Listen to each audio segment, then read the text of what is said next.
Sunday Baroque Conversations is made possible by the Friends of Sunday Baroque and is produced at WSHU Public Radio in Fairfield, Connecticut. I'm Suzanne Bona. Thank you for listening. Don't miss an episode of Sunday Baroque Conversations. Subscribe on Apple or wherever you get your podcasts. And please leave us a review. If you want to find out where you can listen to our weekly show, visit our website, sundaybaroque.org, for a station list and our 24/7 stream. Again, that's sundaybaroque.org.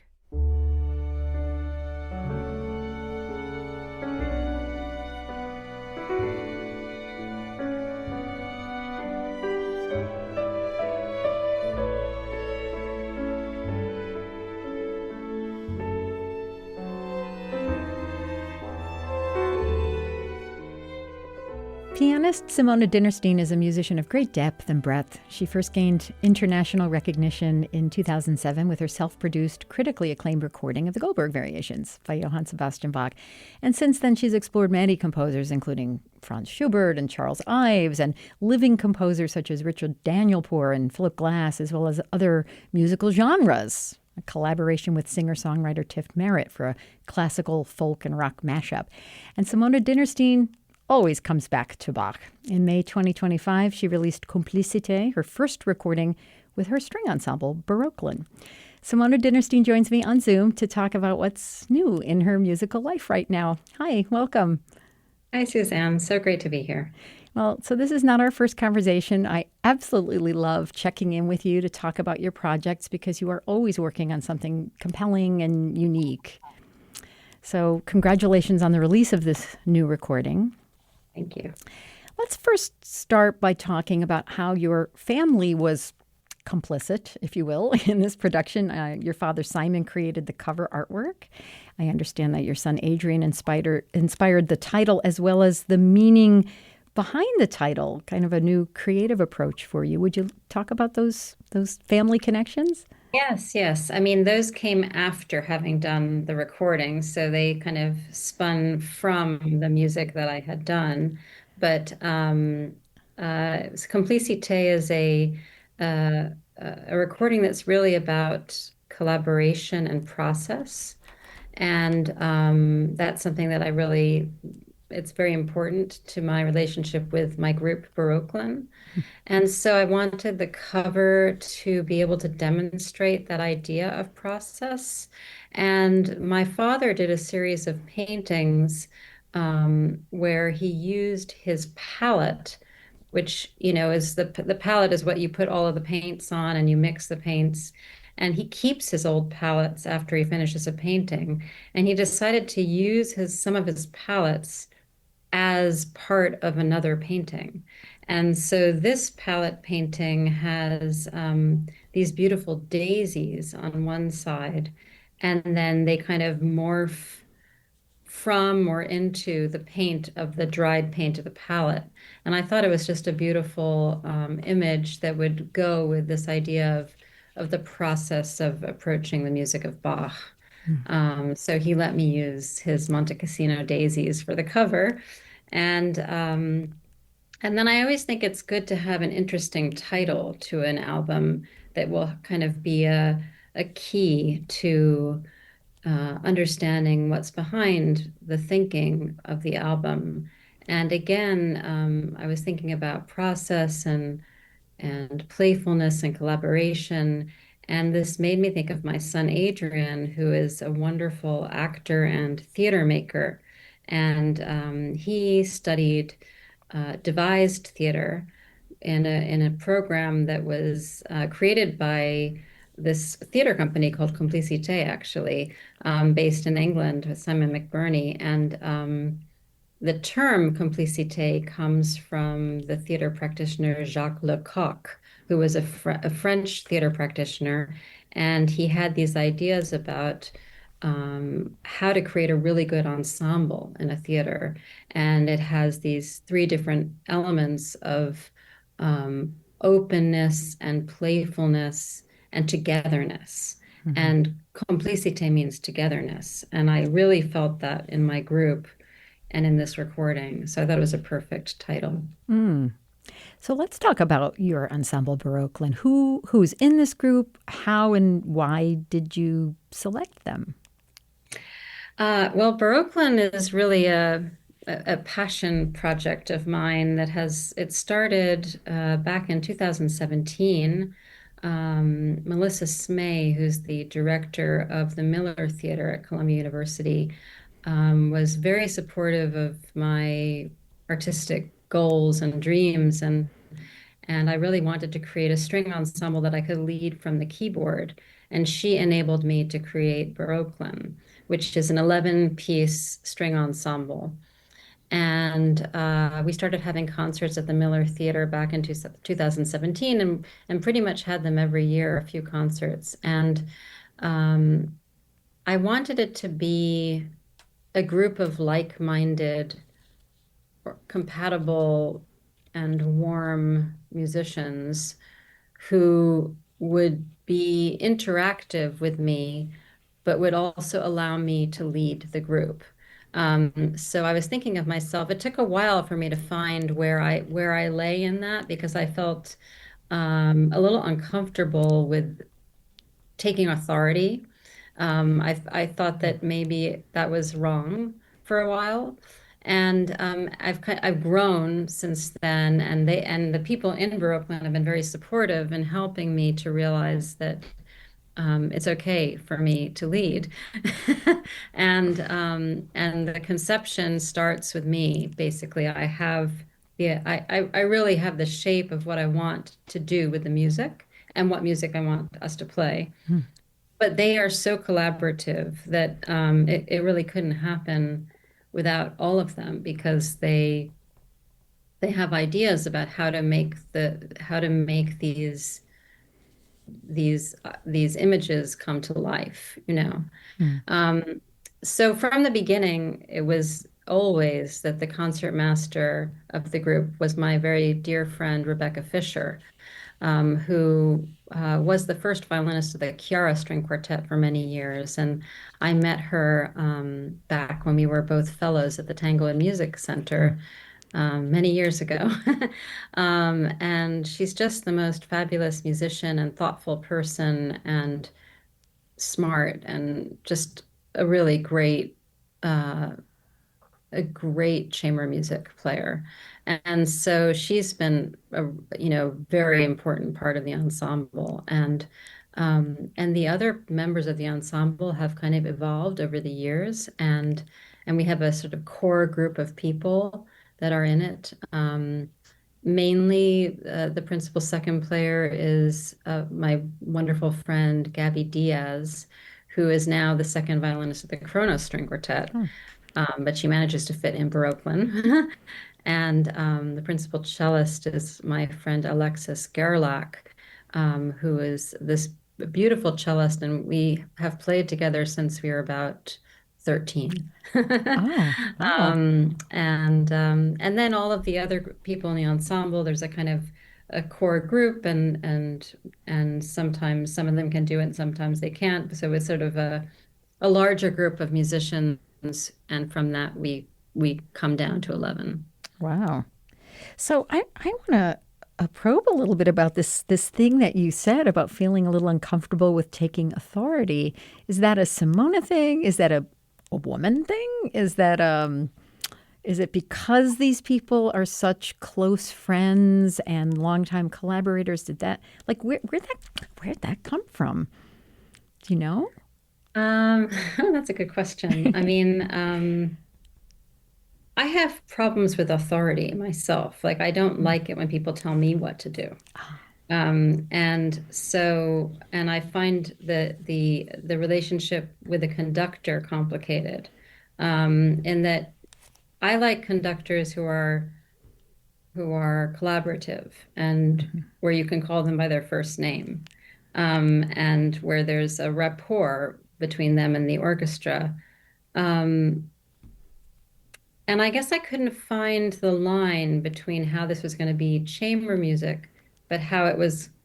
I really wanted it to be, in my heart of hearts, I wanted to be able to realize the music completely with my own vision. mhm, And I guess the other thing I thought was, what if people don't want to do it the way that I want to play it? You know, like am I forcing them to play in a way that they don't want to play? Like, I know that some of the things that I do are slightly unorthodox. And so I guess that it took some time. In fact, this past spring, we did our first concert that was not the music of Bach. We did a concert that was all Philip Glass.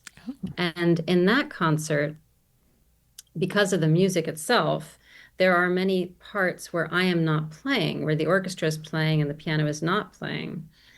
And it was the first time that I actually conducted with my hands. When I'm playing Bach with them, I can't because I'm playing with them every single moment. But with the glass, I did. And that was a really big step for me. And now I feel much more sure that what I want to do is I really want to have an almost three-dimensional realization of my inner ears, imagination Hmm. with a whole group.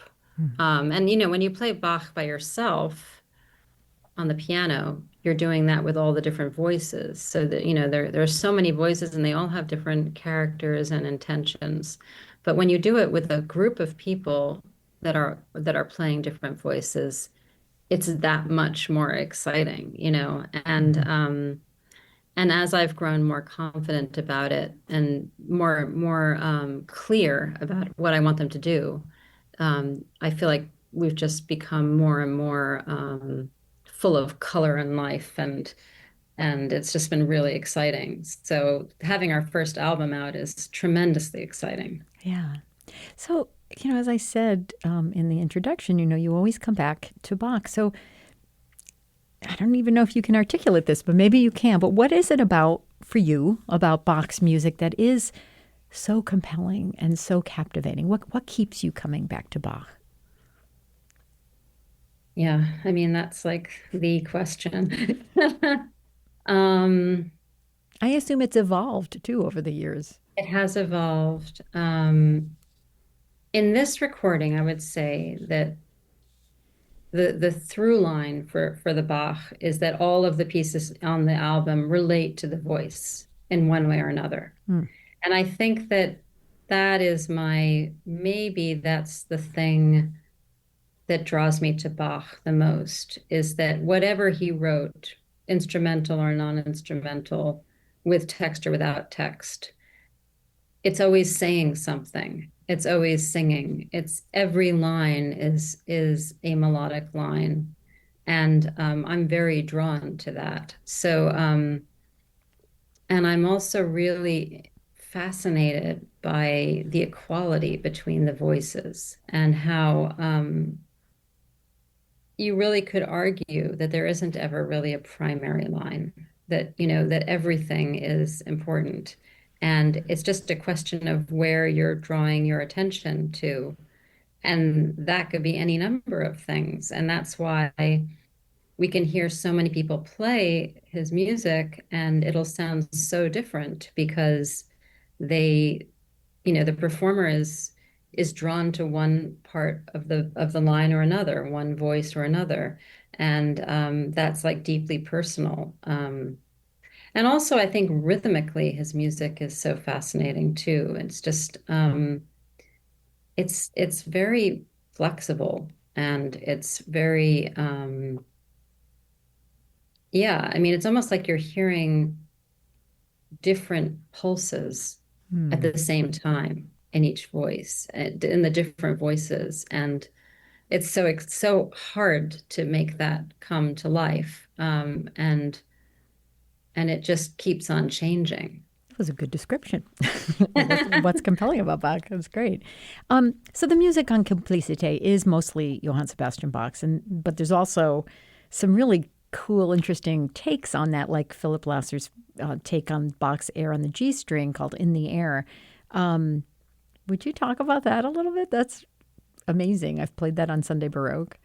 Oh, Yeah. yes, thank you. I think that that's a stunning piece. So Philip Lasser is a composer who I've played his music for a long time, and he's a very good friend. And he and I have very, very, you know, deep and a deep love for Bach. And I love how Philip loves Bach. And I love when Bach enters into his own music. And so one of the things that I did with BAROKLYN over the past year or two was that I started doing conducting or playing orchestral suites with them.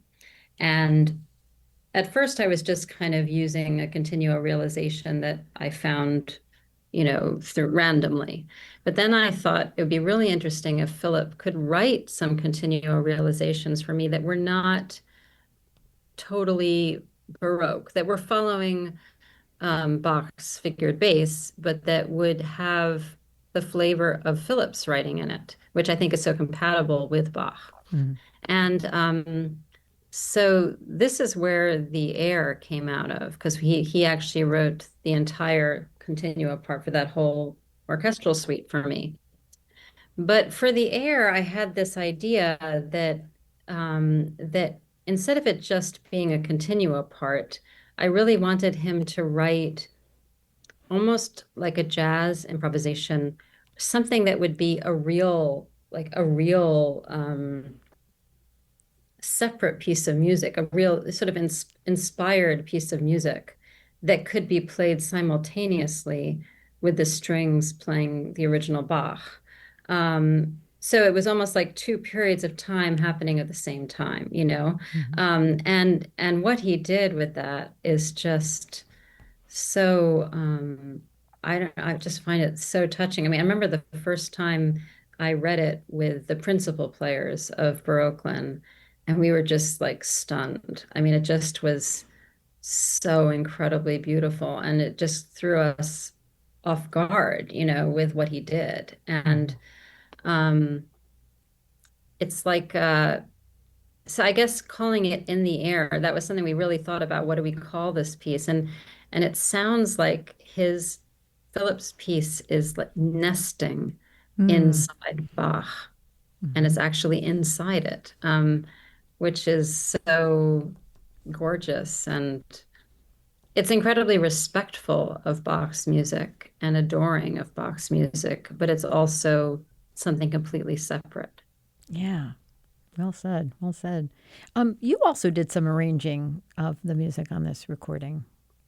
Yes, we actually, as a group, we arranged a chorale prelude and a chorale, Mhm.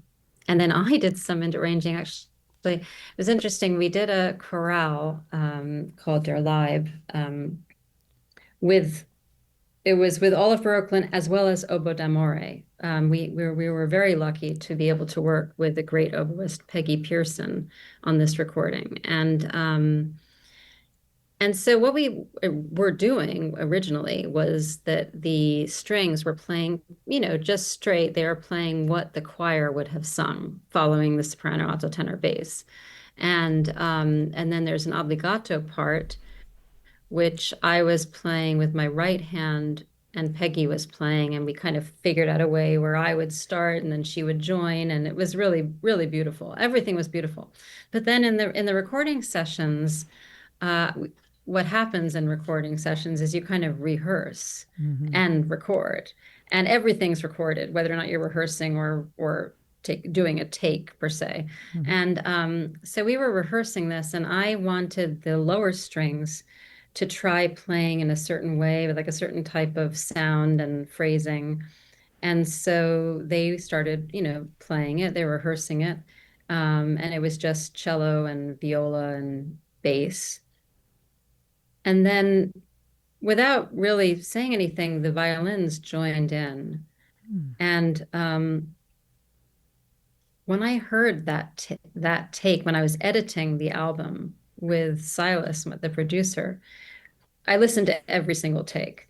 And when I heard that rehearsal take, I was so blown away by the beauty of their playing that I thought we have to start with this. It's so interesting. It's almost like hearing a deconstruction of the piece because you hear just the lower part, then you hear it added on, and then they finished that, and we sewed it together with the proper part. So it's like a the process there became part of the product of the end result of the piece, which Hmm, is great. that is cool. It's very cool. What are some of the other standout things on this album? I mean, it's all beautiful, obviously, but are there some other things?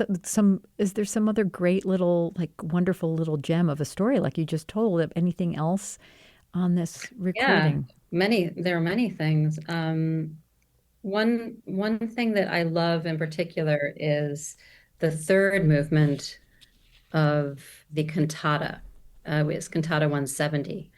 And in this movement, Bach does something which I find very strange and disorienting, which is that he removes the the bass line. There's no cello bass at all, Hmm. and he has organ playing. So I'm playing the piano part. I'm playing the organ part on the piano, and then he has the violins, the first violins and the second violins and the violas playing in unison. And he actually writes each part out. So it's not like he just writes one line. He has the three lines, but for the entire movement, they're playing in unison. Hmm. And then he has the mezzo soprano, who's the singer, singing. So you have everybody, the organ, the violins and violas, and the mezzo soprano are all in the same vocal range. The organ part never goes down to the bass. It's all in that sort of alto-ish range, maybe sometimes soprano a little bit, but it's so weird and it's very, very chromatic and it's very dramatic and it's very anguished and abstract, almost contemporary sounding, very odd. Um, so we were thinking about this, and I had this idea. The way that we play is that I sit with my back to the audience, with the lid off of the piano, and then the ensemble is in a semicircle around the piano, standing up. And so I thought it'd be really interesting if instead of in the whole movement, them all playing together at the same time in unison. In these certain areas in the very beginning and in the very end, when it reprises what happened in the beginning, we tried something where we went around the circle with each member playing by themselves.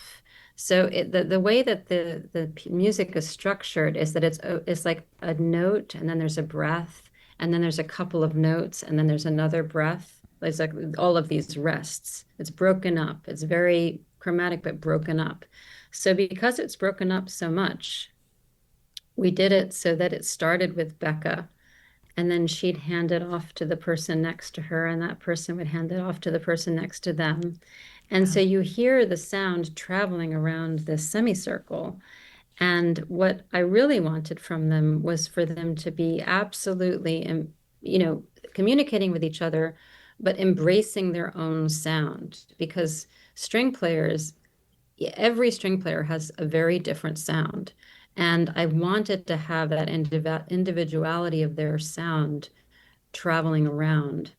And it works amazingly well on the recording. If you listen closely, you hear it going from the left speaker to the right speaker, and you hear all of these different people. And it's almost like it reminds me of great Renaissance art where you see like a crucifixion scene and you look in the crowd that's down under the cross. And at first it just looks like this mass of people that are all the same. They're dressed similarly and whatever. But then you look at them carefully and every face is really quite different. And I wanted that kind of feeling of the difference, but also this kind of unified feeling of anguish. Hmm. Almost like a little mosaic of sound. Yes. So what's next for you? What do you think? What kind of projects? What kind of dreams? What's percolating in that incredible mind of yours? Well, actually, BAROKLYN and I just recorded another album. So that is exciting. Ooh. And it should be coming out sometime next year. So that's in the works. And I've been I've started standing up. I have my debut coming up, standing up conducting, which I'm very excited about. Wow. I'm going to be doing, in Worcester, Massachusetts, they're doing the complete works of Bach over the next 10 years. They started last season. I think it's the first time that this has ever been done in the United States, where they're Wow. literally performing every single piece of music of Bach. And so Baroklyn and I are going to be performing there, and we're going to perform the program from Complicité. But on top of that, we're going to do a cantata number 9, with the choir Concora. Oh. And I'm going to stand up and conduct that, which is very exciting. It's like a big deal for a pianist to stand up. Oh, yeah. And I just tried it out for the first time. I was this past season, I was an artist in residence in New York City at the Kaufman Music Center. And I did a whole program as part of my residency where I worked with the high school piano students there who are just unbelievable at the special music school. And we did a performance of where they performed Bach keyboard concertos for multiple keyboards with the string ensemble from their school, from the special music school.